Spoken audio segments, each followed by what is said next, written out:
யோ எங்கேயா அந்த வக்கீலு? சார் அந்த ஆள் ஜட்ஜி கிட்ட பர்மிஷன் வாங்கிட்டான் சார். கேஸில் இன்வால்வ் ஆகாத போலீஸ் இன்ட்ராகேட் பண்ணலாம்.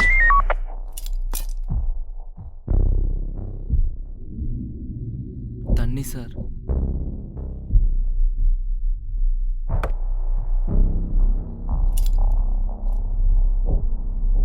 வெளியே வந்து என்னடா பண்ணுவேன்னு கேட்டா பெட்டிஷன் போடுவேன், கம்ப்ளைண்ட் பண்ணுவேன்னு சொல்கிறான் சார். அவனுக்கெல்லாம் பெயில் கிடைக்கிறது ரொம்ப கஷ்டம் சார். உன் கேஸை நான் ஸ்டடி பண்ணிட்டேன். க்ரைம் பேக்ரவுண்ட் எதுவும் இல்லை. ஆனால் அந்த மீட்டிங்க்கு நீ ஏன் போன? அங்கே என்ன நடந்துச்சு நீயே சொல்லிடு. என்னால் உன்னை பெயில் அவுட் பண்ண முடியாதுன்னு நினைக்கிறியா?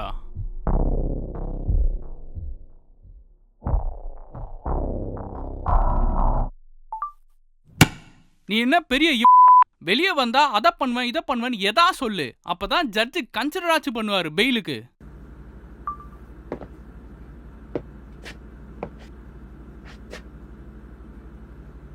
என்னால மட்டும் முடியாது. உனக்கு பப்ளிக் சப்போர்ட்டும் கூட இருக்கு.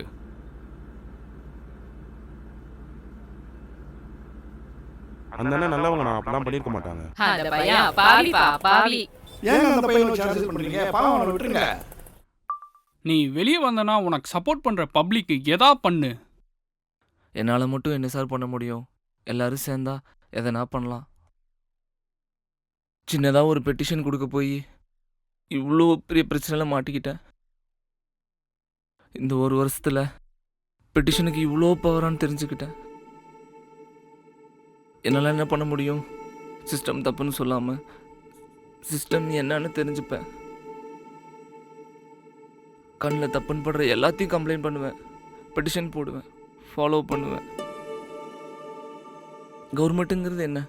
நம்ம காசு தானே. நமக்காக தானே ஸ்கூலு, ஹாஸ்பிட்டலு, ரோடு எல்லாம் நம்ம தானே சார் கேட்கணும். நம்ம ப்ராப்ளம் சரியாகலைன்னா அப்போ தானே நெக்ஸ்ட் டைம் கரெக்டான கேண்டிடேட்டுக்கு ஓட்டு போட முடியும். என்னால் மட்டும் என்ன சார் பண்ண முடியும்? என்ன நடந்துச்சுன்னு சொல்கிறேன்.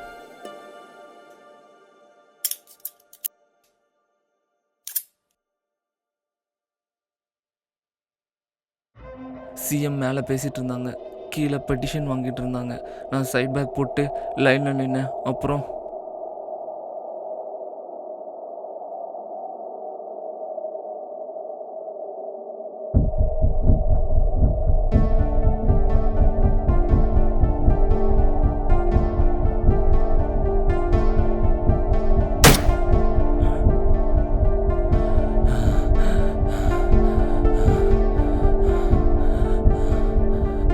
சார் அந்த பையன் நல்லவன் சார்.